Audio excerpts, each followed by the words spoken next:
Hi hello friends, welcome back to BGRS YouTube channel. ಇವಾಗ ಮಾವಿನಕಾಯಿ season. ಉಪ್ಪಿನಕಾಯಿ ಹಾಕೋಕ್ಕೆ ಇದು ಸರಿಯಾದ ಟೈಮು. ಅದಕ್ಕೆ ನಾನು ಇವತ್ತು 4 ಮಾವಿನಕಾಯಿ ತೊಗೊಂಡಿದ್ದೀನಿ. ಇದು ಜೀರಿಗೆಕಾಯಿ ಅಂತ ಹೇಳ್ತಾರೆ. ಇದು ಕೇಳಿದ್ರೆ ನೀವು ಉಪ್ಪಿನಕಾಯಿ ಹಾಕೋದು ಮಾವಿನಕಾಯಿ ಅಂತ ಹೇಳಿದರೆ ಅಂಗಡಿನಲ್ಲಿ ಸಿಗತ್ತೆ.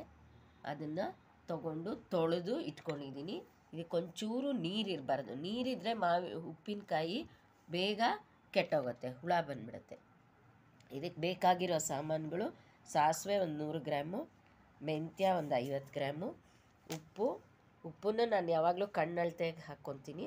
ನಾನು ತೋರಿಸ್ತೀನಿ ಎಷ್ಟು ಅಂತ. ಇಷ್ಟನ್ನು ನಾವು ಫಸ್ಟು ಇಟ್ಕೊಂಡಿದ್ದೀನಿ.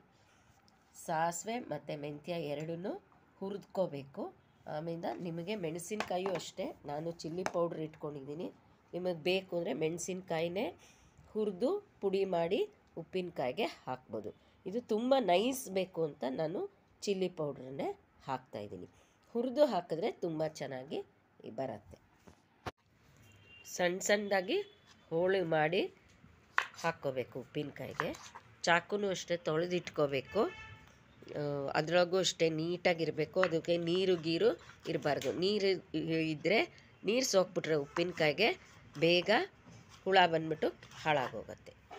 ನಿಮಗೆ ಎಷ್ಟು ಬೇಕೋ ಅಷ್ಟರದ್ದು ಮೆಷರ್ಮೆಂಟು ನೀವು ಹೋಳನ್ನು ಕಟ್ ಮಾಡ್ಕೋಬೋದು. ಮಾವಿನಕಾಯಿ ನಾನು ಸಣ್ಣ ಸಣ್ಣದಾಗೆ ಇಟ್ಕೊಂಡಿದ್ದೀನಿ ನೋಡಿ. ಇದನ್ನು ಹೋಳು ಹೆಚ್ಚಿಟ್ಕೊಂಡಿದ್ದೀನಿ. ಮಾವಿನಕಾಯಿ ಸಣ್ಣ ಸಣ್ಣದಾಗಿ ಹೋಳು ಕಟ್ ಮಾಡಿ ಇಟ್ಕೊಂಡಿದ್ದೀನಿ. ಇದರ ಫುಲ್ಲು ಬಂದಿದೆ.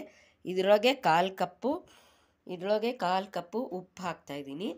ಕಲ್ಲುಪ್ಪು ಹಾಕಿದ್ರೆ ಒಳ್ಳೆಯದು. ಅದರೊಳಗೆ 1/4 ಕಪ್ಪು ಕಲ್ಲುಪ್ಪನ್ನ ಗ್ರೈಂಡ್ ಮಾಡಿ ಹಾಕ್ಬೋದು ನೀವು ಈ ಅಳತೆಗೆ. ಆಮೇಲೆ ನೋಡಿ, ಹೆಚ್ಕೊಂಡಿರೋದು ಈ ಥರ ವಾಟೆ ಎಲ್ಲ ಬಿಸಾಕೋದು. ಇದನ್ನು ಈ ಥರ ಕೆರ್ಕೊಂಡು ಎಲ್ಲ ಹೆಚ್ಕೊಂಡು ಇಟ್ಕೊಂಡಿದ್ದೀನಿ. 100 ಗ್ರಾಮ್ ಇವಾಗ ಸಾಸಿವೆನ ಹುರಿದು ಇಟ್ಕೊತಾ ಇದ್ದೀನಿ.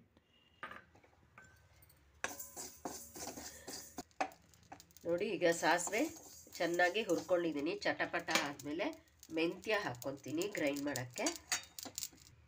ಸಾಸಿವೆ 100 ಗ್ರಾಮ್ ಹಾಕಿದ್ರೆ ಮೆಂತ್ಯ ಒಂದು 50 ಗ್ರಾಮ್ ಹಾಕ್ತಾಯಿದ್ದೀನಿ. ಇದು ಅಷ್ಟೇ ಚೆನ್ನಾಗಿ ಕೆಂಪುಗೆ ಹುರ್ಕೋಬೇಕು. ಇಂಗು ಹಾಕಿದ್ದೀನಿ. ಇವಾಗ ಇಂಗು ಅಷ್ಟೇ ಸ್ವಲ್ಪ ಬಿಸಿ ಮಾಡ್ಕೊತೀನಿ. ಆಮೇಲೆ ನಾನು ಒಗ್ಗರಣೆಗೆ ಹಾಕೋವಾಗಲೂ ಹಿಂಗೆ ಹಾಕ್ಕೊತೀನಿ. ಹಿಂಗಿದ್ರೆ ಚೆನ್ನಾಗಿ ಗಮ್ ಅಂತ ವಾಸನೆ ಚೆನ್ನಾಗಿರುತ್ತೆ. ಇದನ್ನು ಸ್ವಲ್ಪ ಬಿಸಿ ಮಾಡ್ಕೊತಾ ಇದ್ದೀನಿ.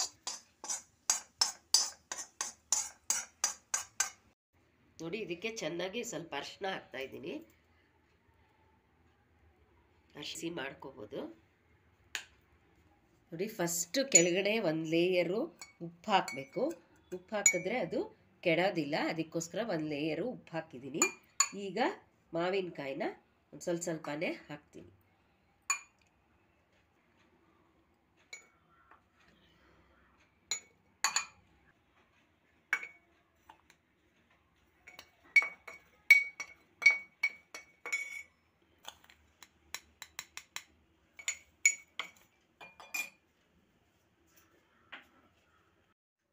ನೋಡಿ, ಇವಾಗ ನಾನು ಸಾಸಿವೆ, ಮೆಂತ್ಯ, ಇಂಗು ಎಲ್ಲ ಗ್ರೈಂಡ್ ಮಾಡಿ ಇಟ್ಕೊಂಡಿದ್ದೀನಿ.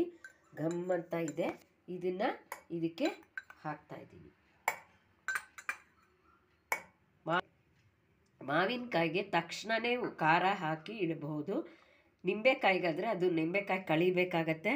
ಅದು ಒಂದು ವಾರ 15 ದಿವಸ ಬೇಕಾಗತ್ತೆ. ಮಾವಿನಕಾಯಿಗೆ ತಕ್ಷಣ ಉಪ್ಪು ಖಾರ ಎಲ್ಲ ಹಾಕಿ ಸೇರಿಸಿ ಒಗ್ಗರಣೆ ಹಾಕ್ಕೊಂಡು ಇಂಗು ಸಾಸಿವೆ ಒಗ್ಗರಣೆ ಹಾಕ್ಬಿಟ್ಟು ತಕ್ಷಣವೇ ಉಪಯೋಗಿಸ್ಬೋದು. ಮಾವಿನಕಾಯಿ ಚಪಾತಿ, ದೋಸೆ, ಇಡ್ಲಿ, ಅನ್ನಕ್ಕೆ, ಮೊಸರನ್ನಕ್ಕೆ ಎಲ್ಲದಕ್ಕೂ ಚೆನ್ನಾಗಿರುತ್ತೆ. ಚೆನ್ನಾಗಿ ಎಣ್ಣೆನ ಹಾಕ್ಕೊಂಡು ಒಗ್ಗರಣೆ ಹಾಕ್ಕೊಂಡು ತಿಂದರೆ ತುಂಬ ರುಚಿಯಾಗಿ ಇರುತ್ತೆ. ಈಗ ಅಚ್ಕಾರದ ಪುಡಿನೂ ಹಾಕ್ತಾಯಿದ್ದೀನಿ. ಹೊಸದಾಗೆ ಎಲ್ಲ ಹಾಕಿರೋದನ್ನು ಪ್ಯಾಕೆಟಿಂದ ಒಡೆದು ಇವಾಗ ಎಲ್ಲ ಮಿಕ್ಸ್ ಮಾಡ್ತಾಯಿದ್ದೀನಿ. ಇದು 1-2 ದಿವಸ ಬೇಕು, ಎಲ್ಲ ಚೆನ್ನಾಗಿ ಇದಾಗತ್ತೆ. ನಾವು ಇವತ್ತೇ ಇದಕ್ಕೆ ಒಗ್ಗರಣೆ ಹಾಕ್ಕೊಂಡು ಉಪಯೋಗಿಸ್ಕೋಬೋದು. ನೋಡಿ, ಈಗ ಒಗ್ಗರಣೆ ಹಾಕಿ ಎಣ್ಣೆ ಬಿಸಿ ಮಾಡಿ ಅದಕ್ಕೆ ಸಾಸಿವೆ, ಇಂಗು ಒಗ್ಗರಣೆ ಹಾಕಿ ಅರಿಶಿನ ಹಾಕಿ ಉಪ್ಪಿನಕಾಯಿಗೆ ಆ ಒಗ್ಗರಣೆ ಮಿಕ್ಸ್ ಮಾಡಿಕೊಂಡು ಆಂಧ್ರ ಶೈಲಿಯ ಮಾವಿನಕಾಯಿ ಉಪ್ಪಿನಕಾಯಿ ರೆಡಿ ಇದೆ. Thanks for watching this video. Please like, share and subscribe to our channel.